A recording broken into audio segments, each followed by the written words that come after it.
from a multi-factor drug interaction problem.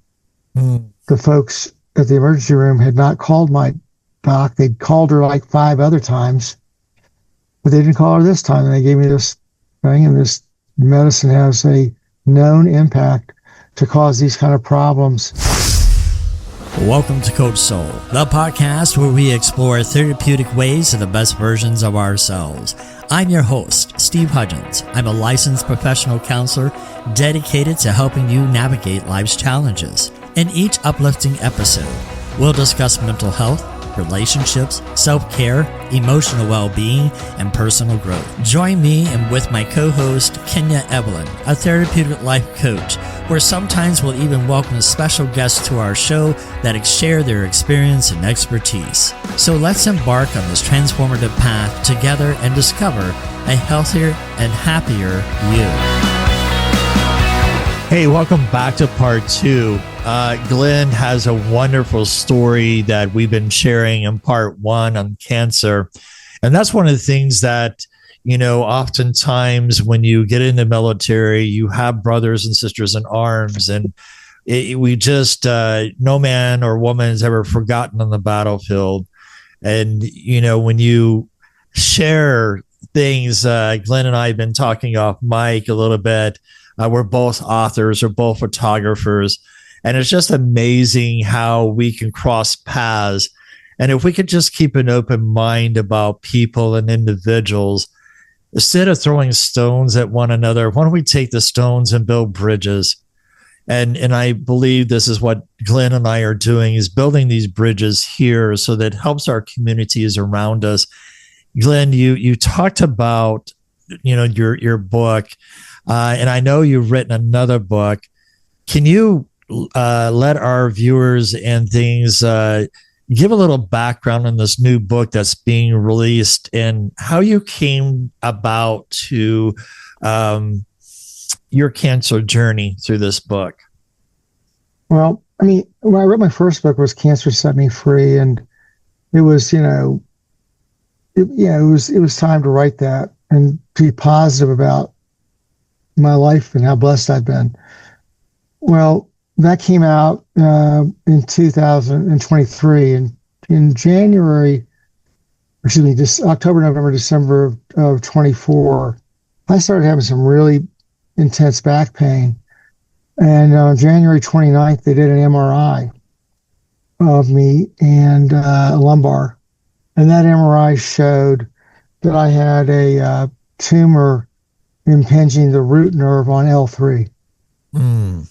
And nobody talked about it. Nobody told me about the results of the result test.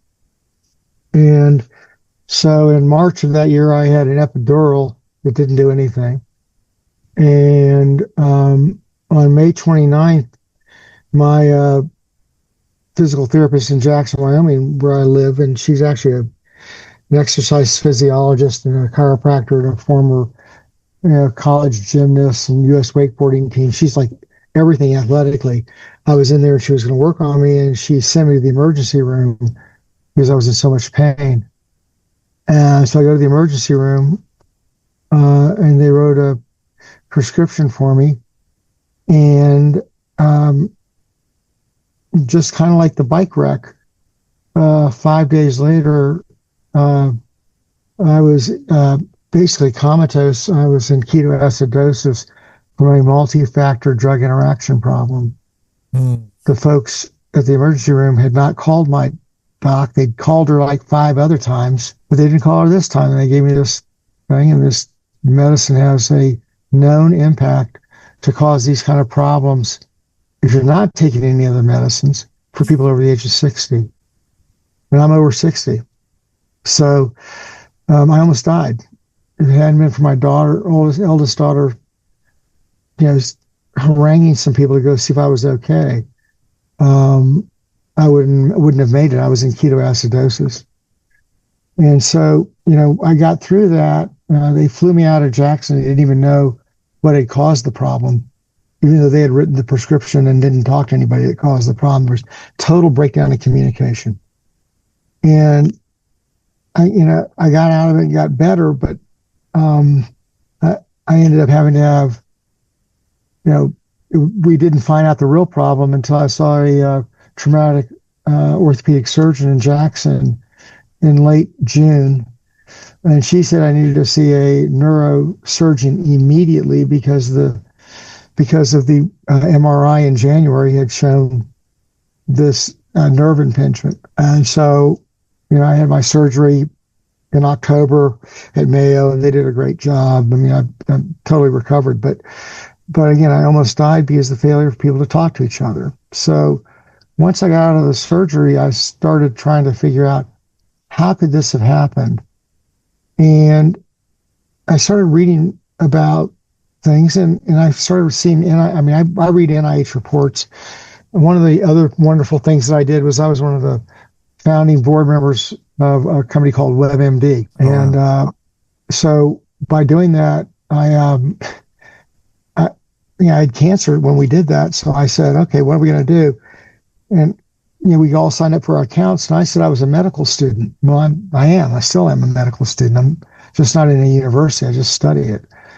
And so I got online and started reviewing all the, reports that are being written. And it turned out that there were 37 reports impacting 56,187 patients that said that multidisciplinary teams reduced mortality rates from between 15 to 90% if there was adequate communication. And if there's no communication, it doesn't work. What you're sharing here, it's you went through the insurance route. And then for me, the VA was allowed me to go outside of the VA for my treatment because I requested it, and I went through the Cancer Treatment Centers of America. And very fascinating. There, it's a one-stop shop, so to speak. It was a multi-discipline group. They all work together, the nurses, the doctors, and everything. And very fortunate. Going through chemotherapy, you get the fog brain. Most people shave their heads. I did not because I wanted to experience that. But I was very fortunate to have a good team. And then I've stayed on top. I'm, 34% chance of living by 2021. But thankfully, I'm here. It's 2026. My cancer has been eradicated, and I'm thankful for that. But you're still dealing with this, Glenn. How persistent did you have to be to push the doctors to be on the same page? Well, let me give you an example. I was in year 5. My AST and ALT, which are liver enzymes, started doubling every 3 weeks. And so Yale's got a really good liver program. So I go there, and they can't figure out what's causing it. And after, 2 months of this, they worked with Oxford in England in their medical school, and then their liver expert. They couldn't figure it out. And I said, okay, I got to figure this out because they're trying to do a liver transplant. I mean, I don't know if I'll survive a liver transplant. So I went back and looked at everything in my life that had changed over the preceding 2 years. What medicines had changed, what, if I changed sleeping habits, I would spend more time outside or inside, spending time at high altitude or not at high altitude, that whole thing, and all my meds. And initially you couldn't see it.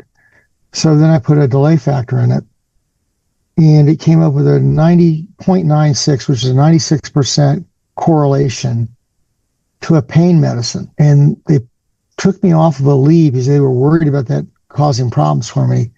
And they put me on that pain medicine. So I went back to Yale after finding this, and I know that I've solved my problem. And the folks at Yale said, Glenn, that's correlation, it's not causation.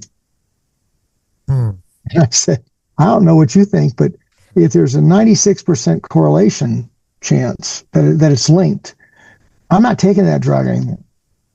So guess what? I quit taking it. 3 weeks later, the liver enzyme levels had not gone up anymore. After 3 more weeks, they started going down, and after 9 weeks from when I stopped taking, they were back to normal. So I said to the doctor, I guess we've got causation now. We got to file an incident report with the FDA, which we did. So yeah, that went on for a while, and then the other big one was I had 5 detached retinas in the left eye and a torn retina in my right, and nobody in my family's ever had one. And it turned out that was there's a bunch of studies now that they were just starting in 2019. The FDA put a notice out that they wanted any systemic cancer patient, that means people on long-term chemo, who had an ocular event, a detached retina and a torn retina is an ocular event, to report it.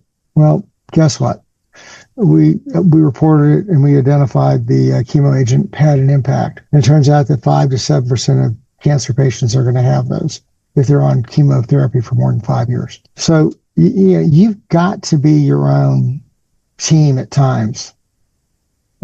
You've got to be responsible for these things, because you're going to notice them before the docs do, because the docs were so busy. That's the reason why in the integrated teams, they've got something that I'd never heard of until about 2 years ago, and that is a nurse navigator or a navigator or a guide. And that guide's responsibility is to make sure these things don't happen to you. It's a critical element of living. If I'd had a nurse navigator. How do you find this nurse navigator to help navigate these things, Glenn? Well, okay, the good hospitals have them. I know somebody who ran that program at a hospital, a very, very big hospital in North Carolina. And when she started there were 17 of them in the chemo program. And when she left, there were 29. But let me give you another example. I mean, there are a lot, this is a hot button for all the medical centers now, but nobody's talking about it with patients. Right. I mean, have you heard about this before? No. And no, nobody's heard about it. I hadn't heard about it. Well, at where I live, in the club that I'm a member of here, a family had a daughter. I'm sorry, that was my dog doing something. Had a daughter with stage 4 metastatic breast cancer. And they said, Glenn, what's the best cancer center for my daughter? And I said, okay, I'll find out. So I studied all the cancer centers in the country, like all the big ones. And then I used some, search algorithms that I've developed. And, I didn't see anything I really liked at the big ones. And I mean, they're all good. But then I came across in my research, University of San Francisco, a medical center in San Francisco, obviously.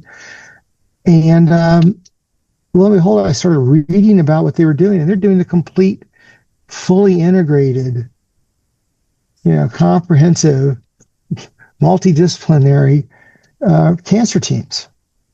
I mean, they've got everything from the music therapist to everybody, and they've got guides for almost every cancer patient. And if you look at their results, you'll be shocked at how much better they are. So the problem is there's real problems with this issue right now, because some people are opposed to it, because that means the principal doctor, the oncologist, may be losing control of the whole thing, because they may not think you need acupuncture when somebody who's more familiar with acupuncture may think you do. They may think you don't need physical therapy as much as you do. They may not think you need a psychiatrist because they can handle it. And if you go back and look at cancer fatigue syndrome, most of the major medical centers until about 6 months ago said what you should do is get a little bit more exercise and more rest. Well, the NIH had reported that doesn't do anything. Well, there are all sorts of vested interests that we're going to bump against. And when my new book comes out, which is, More Than Hope, the compelling, opportunity from integrated multidisciplinary cancer care, I've already hired a plaintiff's lawyer to sue people who try to trash me because I don't know what I'm talking about. Everything I've done, I've written reports on and memos on, and they're being circulated with professionals. But we're going to get this out there to a lot of people as soon as we can. Yeah, because, my cancer was associated with the military. And, working with telecommunications, there's a lot of factors that go into play in the cancer that I've gotten. And even then, I had to push and advocate for myself. I, nearly died of sepsis 3 years ago. The doctors, the VA just kind of skipped that over, right? And I got that T-shirt too. Yeah. And 3 bacteria was attacking me and they couldn't figure it out. And so they finally figured out what was happening, what was the cause of it. But you have to be an advocate. Just because a doctor says something, get a second opinion. Look at other factors that you can bring in and not settle in for something. I mean, during this time of sepsis, they want to take my gallbladder out. And I'm like, no, that's not the issue. They tried. A doctor tried to put me on human growth hormone. let's just turn up the cancer. I mean, so if people don't get it, I mean, and one of the things I've noticed in doctors, and there are some, I've had extraordinarily good doctors generally, sure. But they think the solution to all their problems is what they do, not what other people do. Right. And you've got to watch out for that. So true. And it's not like, Glenn or I are trying to be negative about the medical field. That's not the issue. No, absolutely not. The issue is advocating and having a voice where a lot of people just take what is at face value. And unfortunately, we've got to do the proper research that's there. Glenn, you've done these things. When you think about what you're writing and researching, what is something that would be of value to our listener and viewer right now that may be going through cancer, facing cancer, has a loved one in cancer? What would be a golden nugget for them to really grasp and understand about this? Okay, so there's a study in 2025, it's called a META dash analysis by Williams and Thompson. And they analyzed 179 comparative studies involving 56,187 patients. This landmark study found that all 37 studies examining survival outcomes reported reduced risk of death for patients reviewed by multidisciplinary teams compared to those receiving siloed care.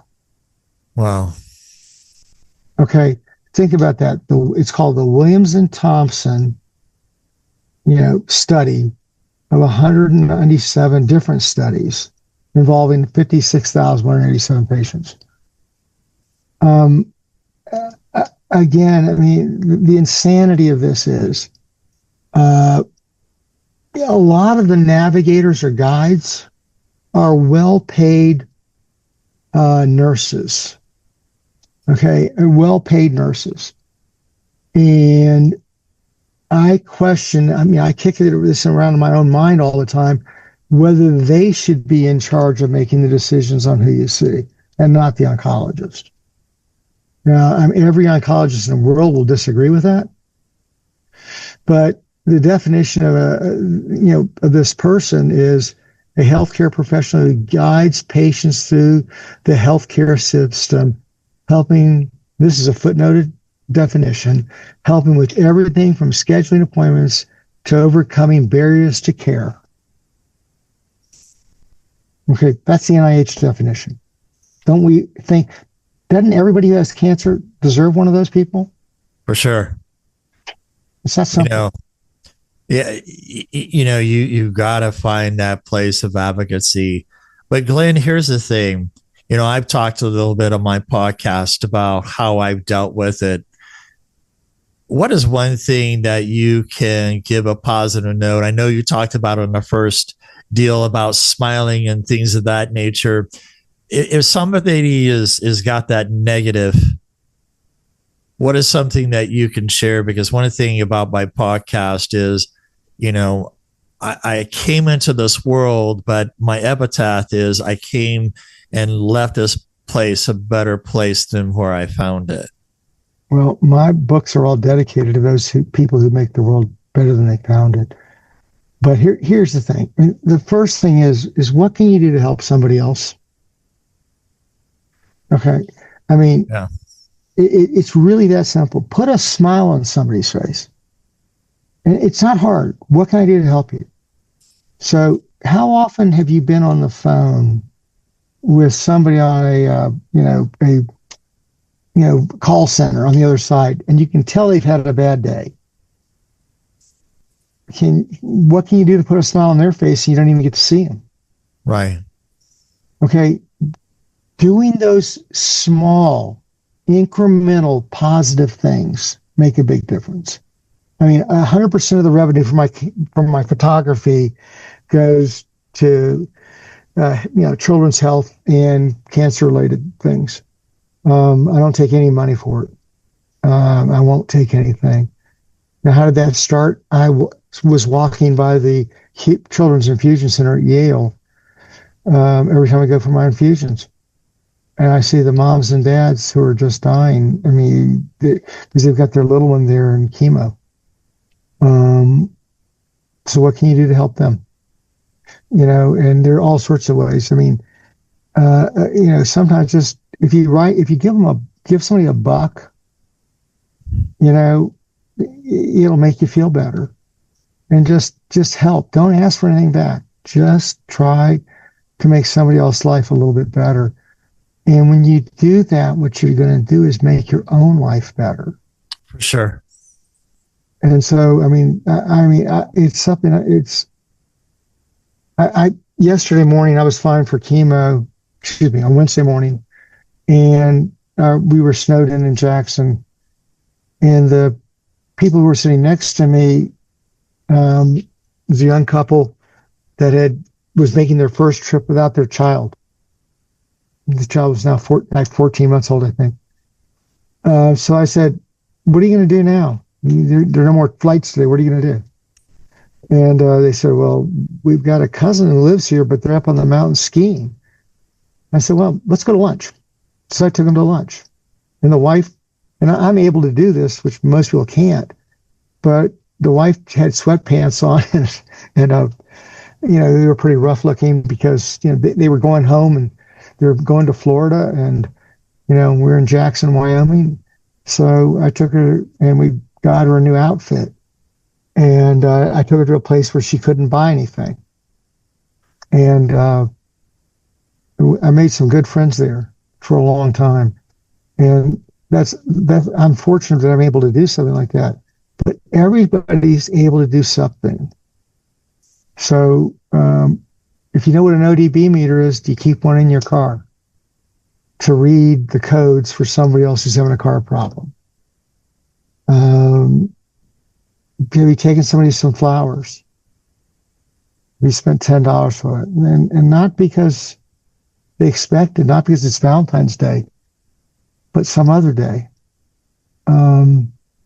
Just think about ways you can follow that old golden rule. I mean, it changes your life. And if you've got cancer, it changes your life in a positive way that makes you so much better. It's unbelievable. And the first book I read when I got diagnosed was by a gentleman who had died from my disease. And he was thankful that he had the 6 months that he had. And it had a huge meaning to me because he said, I've had friends die in Vietnam. I've had friends die in car wrecks. I've had friends die of heart attacks. And I've had 6 months and they had none. I'm blessed. And think of that attitude. and he was happy and he was content. And then the other thing is you can be an advocate for yourself and for your medical care without being rude. Right. Okay.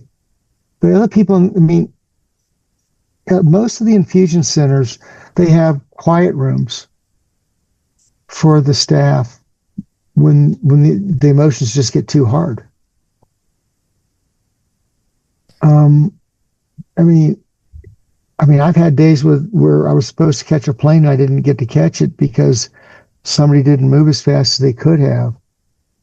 But I didn't know why they did that. I mean, was it because one of their patients had just passed? I mean, let me tell you the favorite picture I've ever taken. I was getting ready for the eclipse in Argentina in 2020, I think it was. And it was Lenin Lake. And I took this picture of a Catholic church. And then I noticed something. There was on the back of the church, there was an orb. And that was the Russian Orthodox orb. So I asked some folks there, what was that about? And they said, well, neither congregation, the Russian Orthodox congregation, nor the Catholic congregation had enough money to build their chapel. Uh-huh. So they pooled their money together and built one and shared it. And that's so meaningful to me, it's unbelievable. Why can't we all do that? You know, that's a great way to close this segment out, Glenn. You know, where can people find your books, your prints to help support these cancer places for kids and so forth? So I've got a website. I can't believe I have one, but it's Glenn, Glenn Sturm, STRM.com. And you know, my new book will hopefully be out in the middle of April, which talks about a lot of the things we've talked about today. And let's get a groundswell going so we can save a lot of lives. For sure. And do it. Glenn, it's been quite the pleasure, and I appreciate your openness and transparency. For so many of our listeners, you know, mental health is not taboo. You know, mental health is here to help you work through these problems. And, you know, it takes people like Glenn to be transparent, to be willing to be that warrior, that voice, so that, you know, we've been there, done that. We can be the guides for you. And so if you need someone to kind of reach out to someone. Don't go this alone. Especially with cancer. It's not a place to do it alone. And so I hope this finds this message encouraging to you, to our viewers as well. And so until next time, take care and God bless. Thank you for tuning in to today's episode on Coach Soul. As we wrap up, we want to remind our listeners of a few key points. This podcast is for informational purposes only and does not substitute professional medical advice, diagnosis, or treatment. The content shared here is based on professional opinion but may not apply to everyone's situation. Always consult with a qualified healthcare provider before making changes to your mental health care. If you're in a crisis, please seek immediate professional help or contact a crisis hotline. Listening to this podcast does not create a therapist-client relationship. For personal advice, please consult with your licensed mental health professional in your area. Remember, your mental health journey is unique. While we hope this information is helpful, it is crucial to work directly with the qualified personnel for your specific needs. Thank you again for tuning in to Coach Soul, and we'll see you next time.